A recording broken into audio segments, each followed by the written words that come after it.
বিকাশ, নগদ, রকেট সহ এমএসএফ প্রতিষ্ঠানের সেবার মান ঠিক আছে কিনা দেখতে চায় বাংলাদেশ ব্যাংক। খুবই দরকার ছিল এবং যুগোপযোগী একটা সিদ্ধান্ত বাংলাদেশ ব্যাংকের বলবো, কারণ এর মাধ্যমে জানা যাবে কোন প্রতিষ্ঠান গ্রাহকদের কতটা মানসম্মত সেবা দিচ্ছে।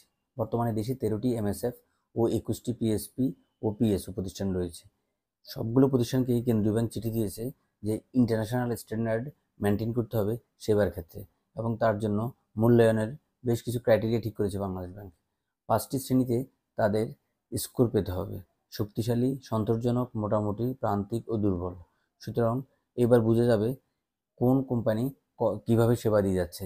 দেশে দীর্ঘদিন ধরেই মোবাইলে আর্থিক সেবা দিয়ে যাচ্ছে বিকাশ, রকেট ও নগদের মতো প্রতিষ্ঠানগুলো।